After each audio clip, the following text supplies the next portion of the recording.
Hey, I have tried to record this several times now, and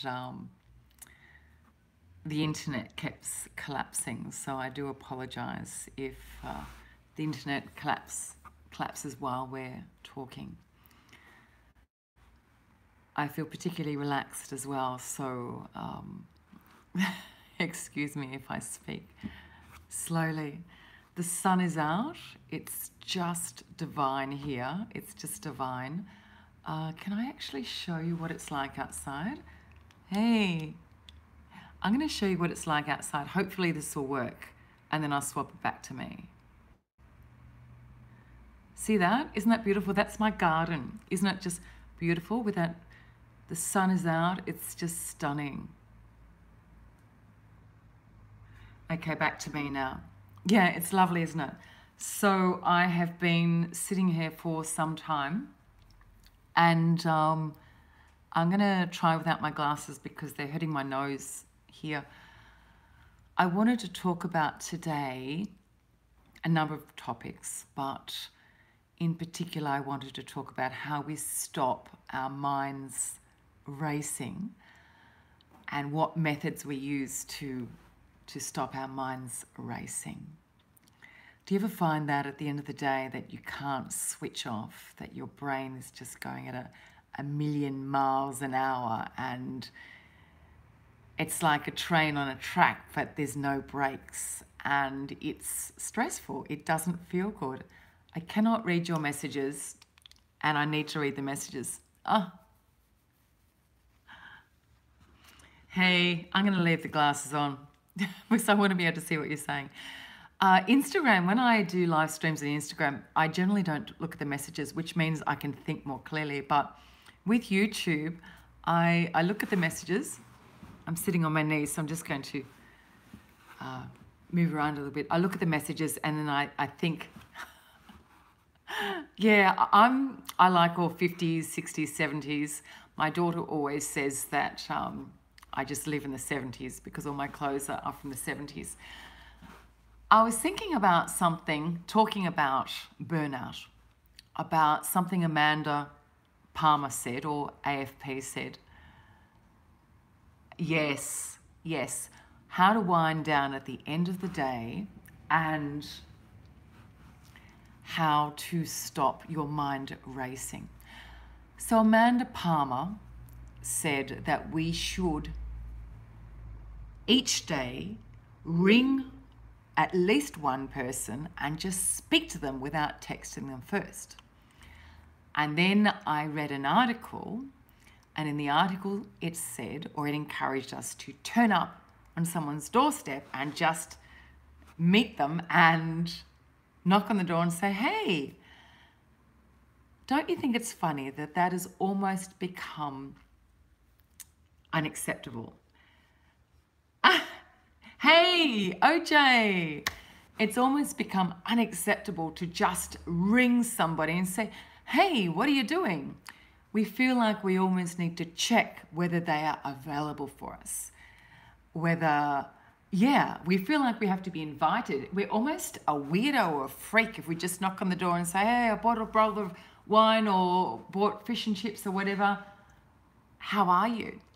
And I was looking at why is that? Because socially, anthropologically, we are supposed to live in small communities, in tribes. That's the way we are made, to live in little tribes with our little fire, and we get together around the fire and we do our sing-song with our marshmallows, and someone puts the meat or the vegetables on the fire, and then we all divvy them out and we look at each other and we laugh and we tell stories. That is the way our society is supposed to be structured. And then over time, we grew cities and our population is going crazy, and we have mass population now. And with mass population, I love Teal Swan. Yeah, Teal Swan is I am a fan of a lot of her work. So our population is getting bigger and bigger, and with the need to look at structures to allow for the population, we create the mobile phone. Do you know, when I was young, my children can't believe this, when I was young, there were no mobile phones. We didn't even have an answering service. So if we wanted to see our friends, we'd all go down to the fish and chip shop and we'd wait.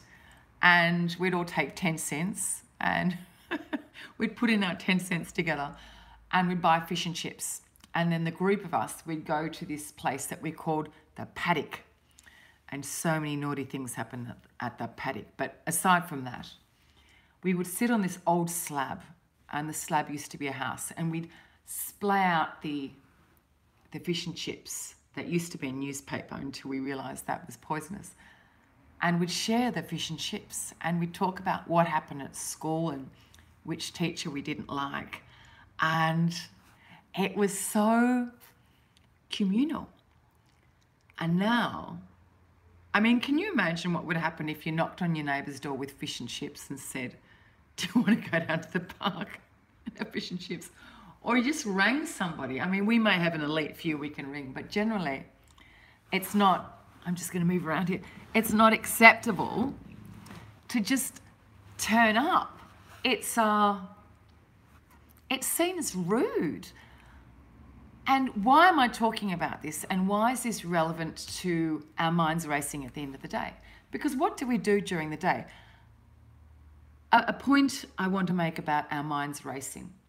The question I received, and the question was a good question, is how do we control our minds racing? Remember that the only real part of us, that's real, is our mind.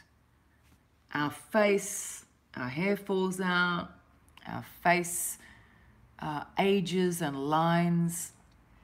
We are transient. We die. Our life is limited. Now, before you say, oh, don't talk about death, that's sad. If we're not aware we're going to die, if we're not truly aware that any moment we could die, we are never going to live. Because if we live in denial of death, then we're not going to make choices in the moment. We're going to buy stupid stuff. We don't need to buy stupid stuff because you can't put it in the grave with us. We have to live in this moment. And the only part of life that is real is our cognitive thinking and our experience. Yeah, absolutely. I'm a big one for of being aware that we die and celebrating death, because every breath we have, oh my God, what a gift. Because we don't know how long we're going to have that gift. So we need to get moving. Good on you, Dave. I think you're lucky there. We need to get moving and really be in the moment. Getting back to what I was saying. So I was talking about the internet and our phone and how fast everything is, and how society, Western society, encourages us, creates systems where we are sucked into a vortex of overthinking. So on the internet, we have two lines, and Mr. and Mrs. Morrison planted an apple tree, and you wouldn't believe what happened next, ... And we go, oh my God. And we look through several ads. Oh my God, what happened next with Mr. and Mrs. Morrison's apple tree? And it's dragging us into the clickbait of life. Well, it's clickbaiting us right into stress. There's nothing at the end of the clickbait we think, oh, we're going to find out something really exciting. No, we're just going to think and think and think and think until our mind is this jumble of sizzling snakes all caught up in each other. The reason we think, and there's a reason we think to stay alive. That's it. So our animal mind wants us to think, place thoughts together to work out solutions and strategies so we can stay alive. Thinking has very little to do with happiness. Happiness is being in the moment with as little thought as possible. So the idea behind thinking is that we work out a reasonable course of action in order that we can experience life and be in the moment. I'm going to say that again. The reason we think is in order to create a sustainable life, in order that we can experience life and be in the moment. Now, if we collect things if we purchase items, if we consume for the sake of consuming, we're wasting life. And we're getting sucked into the vortex of busyness. This little baby here, this little baby, this brain, this mind, that's who we are. That's all we are. So when we say, how do we stop our mind racing? Well, it's like you just do. You choose to. You choose to. You choose whether to be sucked into the vortex of society or you choose to be your own person. Now, you know, I've said before to you that the only reason we self-realize is to look after the community. And that's correct. Our whole purpose and meaning in life is to contribute to our tribe, to love our tribe, to include in the tribe, to look after the sick in the tribe. You know that beautiful Italian culture where Italians live all in the same street and they all look after each other and they live in the same street? They're perpetuating the beautiful culture of tribes people. And with population growth, we are losing that. When we, yes. Sorry, I'm seeing interesting comments. Yes. When we think of the tribe, we think about sitting around the campfire or the table or playing cricket in the park. There is eye contact. When you have eye contact, you feel instant expression of oxytocin. You feel good. You touch on the arm. How are you? You lean forward. You hug. How are you? Are you okay? What's happening? Would you like some salad? Would you like a second serving of the roast? And how's it going at work? Okay, who's going to help me cut up the dessert? And Sarah, how's it going with your husband at the moment? Are you okay? Is your husband okay? I heard he's lost his job. Are you managing? Do you want us to come over and cut your lawn? This is normal stuff. When you text and someone texts you, how are you? There's no passing of salad. When you pass the salad, there's eye contact. I heard you're going through a difficult financial time at the moment. Let's discuss that. Can I bring over some food during the week? How can you do that on a text? Oh, okay, I heard that you're having a hard time at the moment, so I'm wondering if I can help you, but I wouldn't dare call you and listen to your voice on the phone. I mean, it's almost abusive, really. Texting is just like an excuse so you can say to yourself, I care, but I don't really, so I don't have time. So I'm going to send a text, which isn't caring at all. And if anything is excluding and ostracizing.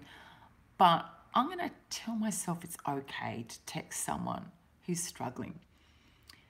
Let's say it's not okay to text someone that's struggling.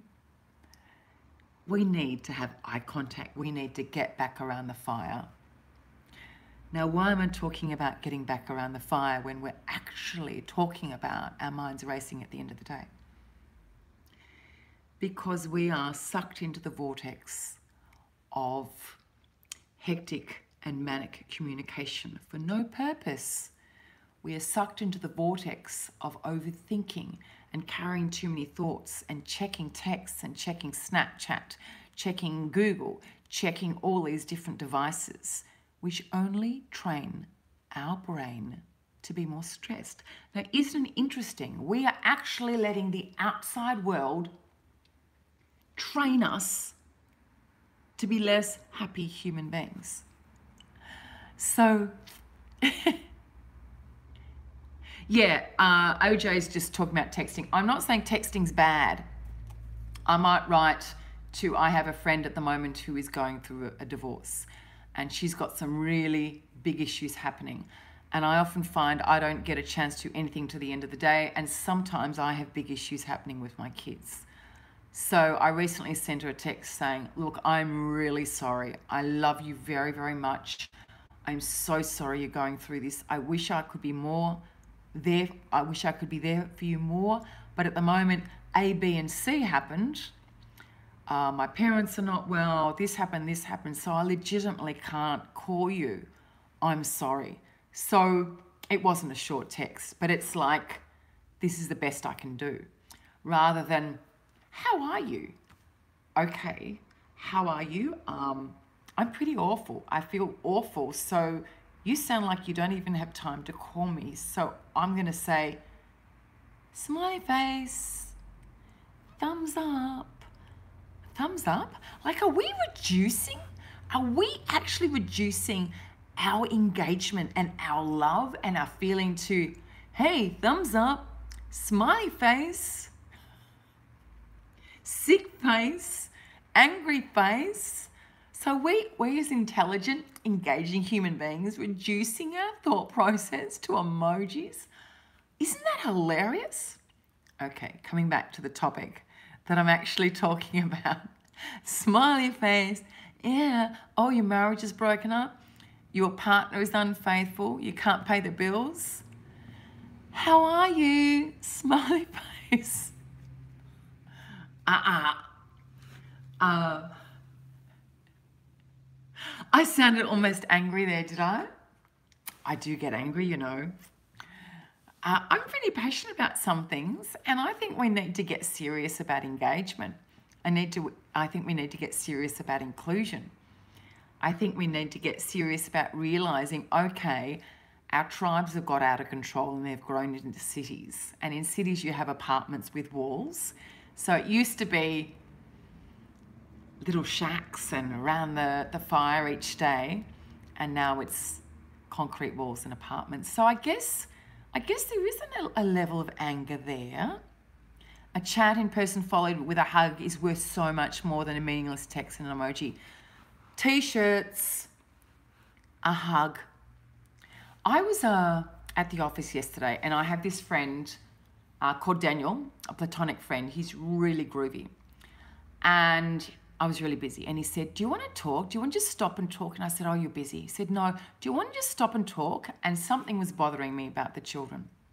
And I got a bit teary. And he just hugged me.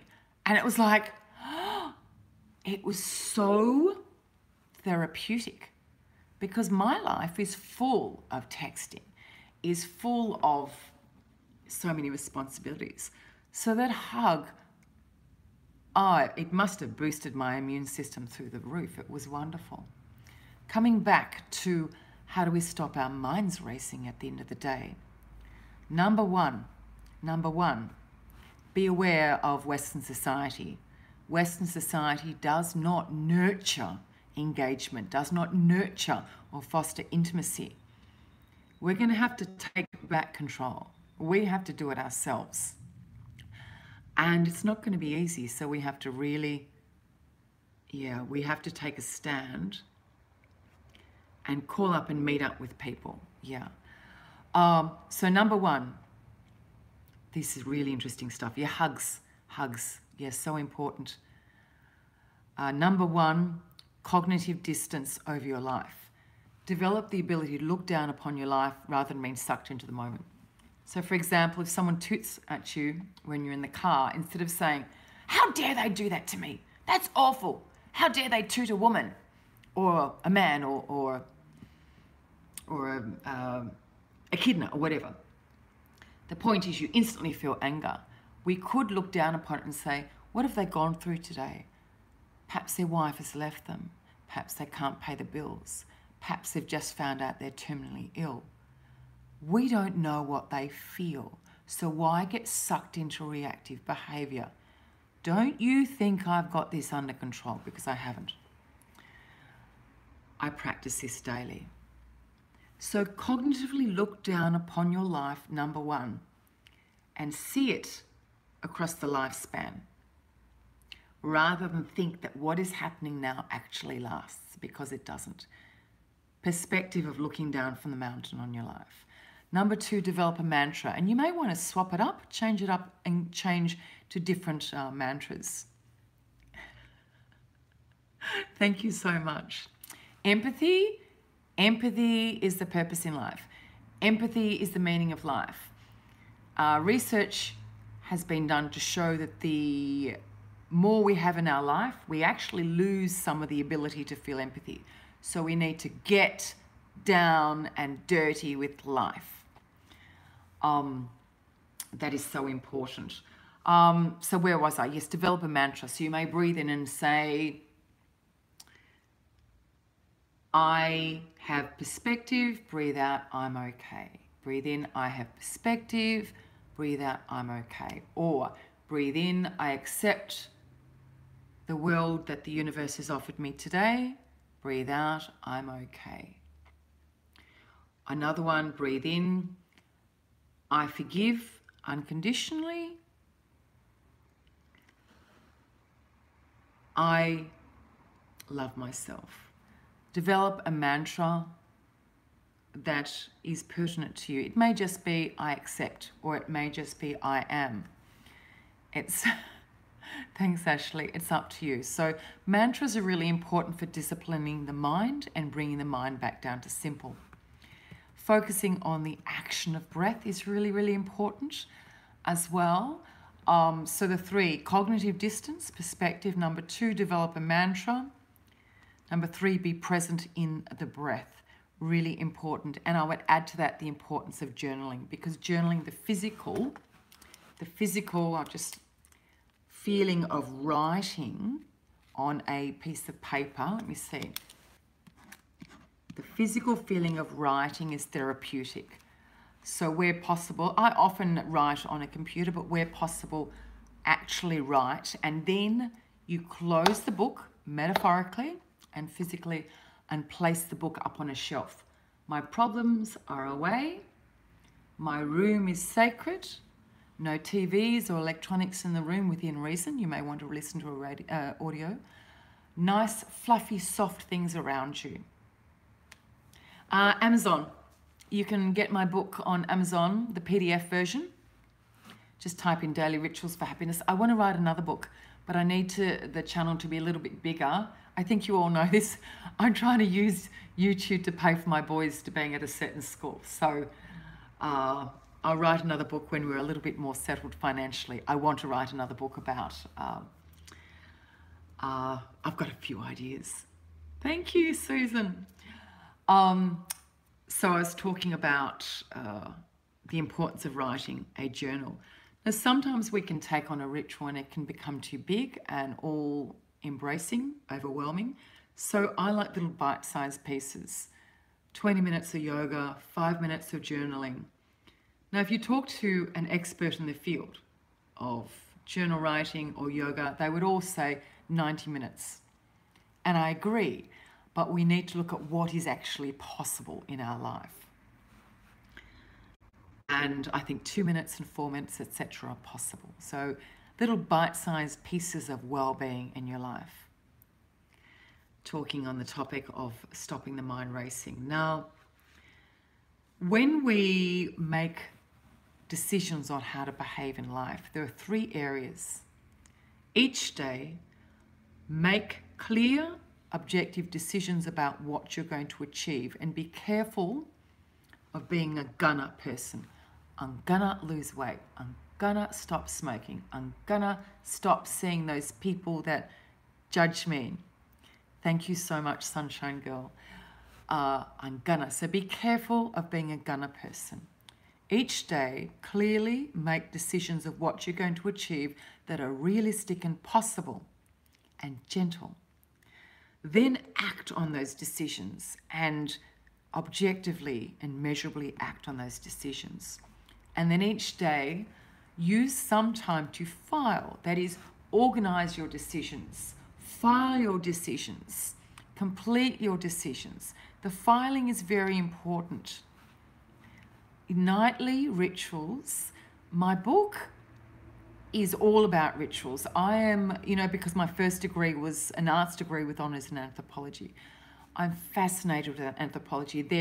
There comes my belief in the tribe and my understanding of where the tribe has come from. And with population growth, we've lost the tribe and we've lost a level of intimacy. So with anthropology, and then I did masters in counselling. I'm fascinated with ritual, and I do not believe we can be happy without ritual, because as a society we enjoy the familiar. We enjoy repeating constructive patterns. We actually complete destructive patterns as well, but it's important that we recognize these patterns and change these patterns. So developing nightly rituals, developing morning rituals, and being able to assess your rituals. So I have spoken today about how to stop your mind racing. I hope you got some practical ideas about that. Perspective, mantra, of course, meditation, being in the present, breathing, making sure you divide your day into clear objective decisions, actions, and filing.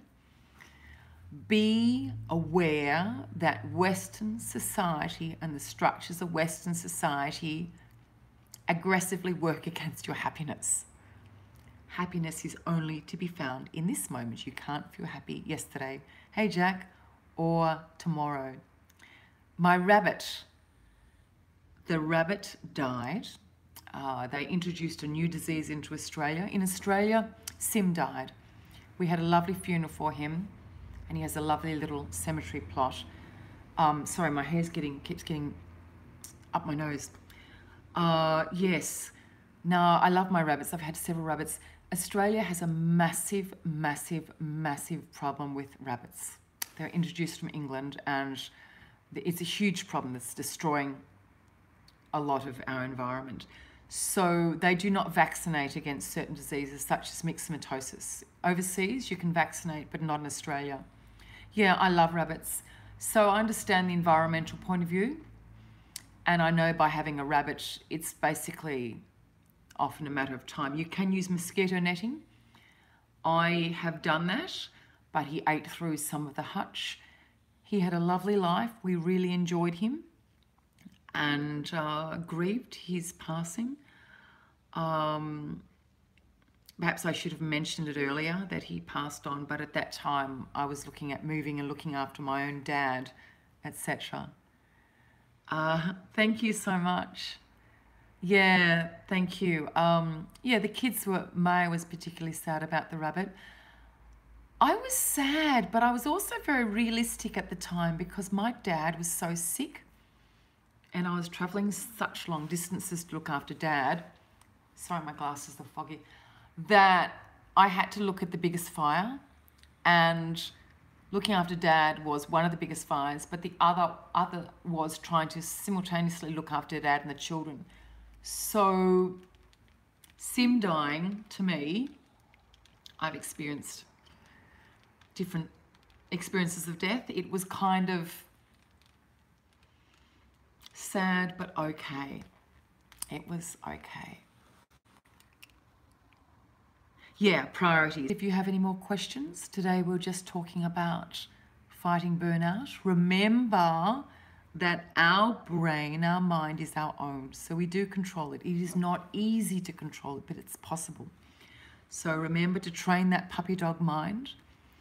Try not to blame the universe or the world for your cognitive thinking. Now, just put a disclaimer in there. We can experience terrible things that the natural emotion would be grief, or the natural emotion would be anger, or the natural emotion would be horror. I understand that. I'm in Victoria, Melbourne. Oh, wow. So we may have natural emotional responses, but we still can soften those emotions.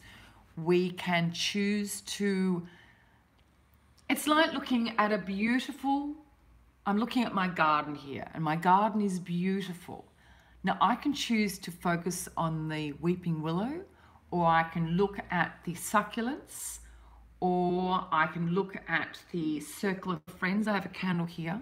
I choose what to look at. Now I could be horrified by something in the garden that's not pleasant, and I could stare at it and I could experience the texture. Whatever, I don't know, could it be a spider or something? Or I could say, there is a scary spider in my garden, and I know there's a scary spider in my garden, and I'm going to feel a little bit of fear, but I'm also going to notice the sunlight. Oh, the blue sky. I'm going to notice the cranberries and see the gentle waving of the, I don't know what sort of tree this is. Oh, and there's a lemon tree. Oh, look, the lemons are growing. You can teach your mind to soften and look at several things. I believe that we should have an awareness of the entire garden of life.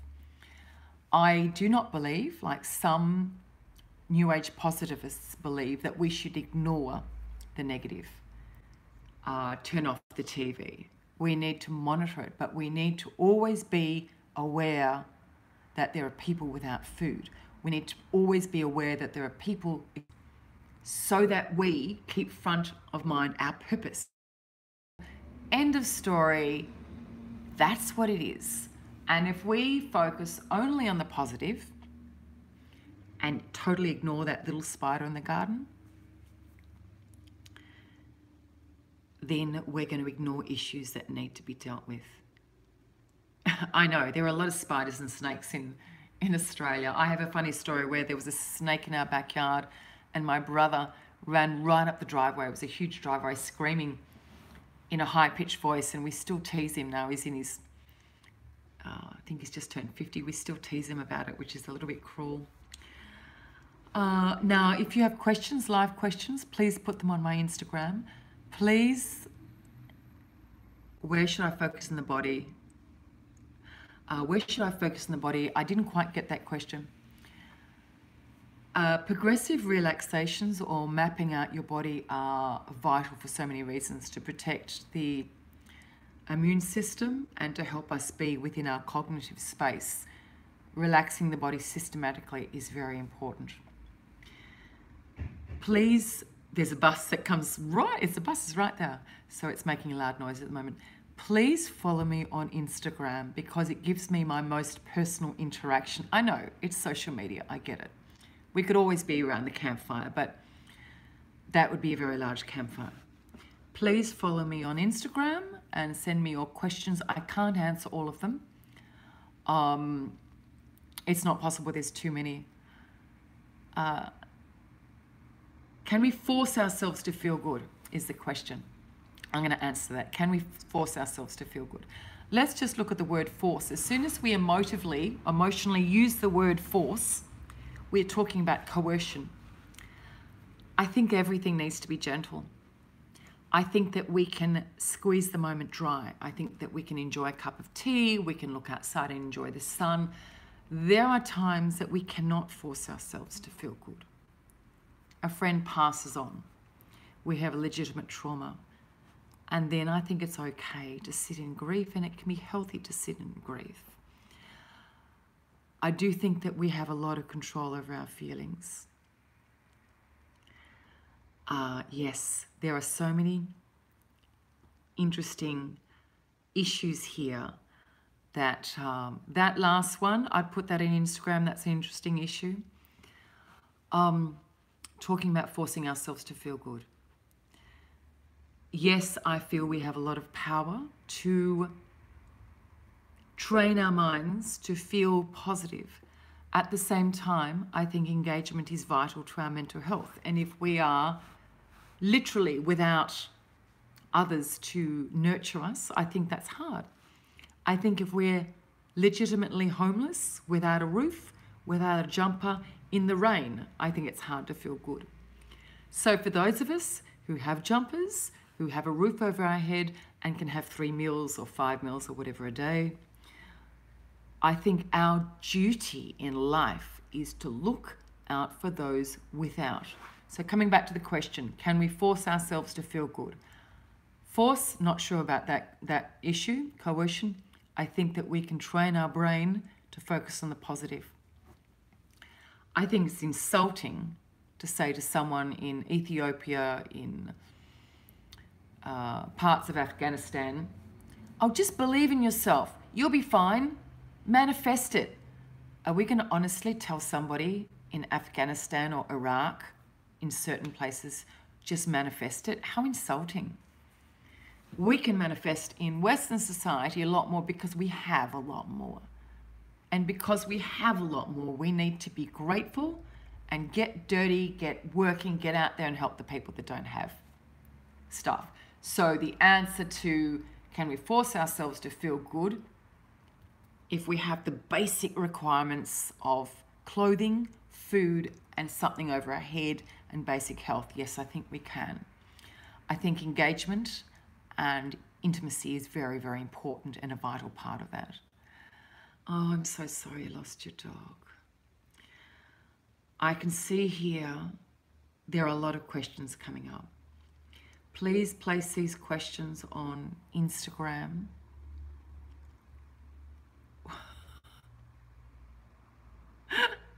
That's an interesting question. Yes, please put your comments on Instagram, my name, Lauren Ostrowski Fenton, so that we have some way of... Yes, we're talking, Susan, so many practice gratitude. There are so many things coming up on the left side of my screen that needs to be answered, and I'd like to honour the conversation today of how to stop our minds racing. I hope I've done that. I care about all of you. We are one tribe, and as that tribe, we have an obligation to look at those excluded from the tribe or discriminated against from the tribe or ostracized from the tribe, or they've lost their way and their thinking is flawed. We need to love them, forgive them, accept them, socialize them. Our society is there to socialize all of us on how to take care of each other. Thank you so much. I'm going to go now. You've seen my beautiful lounge room and you've seen my garden, and I will load another vocal meditation the next couple of days. Please subscribe to my YouTube. I'm about to hit 100,000K and I'll do a little happy dance. I'm not very good at dancing, so that'll be pretty funny. And the family, we're going to get a cake, so you can share in that experience. So please sub. Only about 26% of my viewers are subscribed. And gee whiz, if they all subscribed, it would be wonderful. Thank you, love to all of you. Have a good day. I'm going to go now and clean up the house. Be well. Go gently with yourself and take care. I'm going to go now. Hey, Francesca. Flor. Oh, yes, my whispering meditations. I'll just quickly talk about that. I love my children so much. And most of you are aware of ASMR, I think. I'm a big proponent of ASMR, and I used ASMR in all my meditations. I integrate it secretly in there. But the ASMR where I do some role playing, I'm not doing that anymore because the children were teased a while ago now, about a year ago. I'm not going to risk that again. Children first. So being on YouTube, even with my meditations, I get horrific comments at times that I remove very quickly so that no one else is hurt. I need to consider how my children are affected by all of this.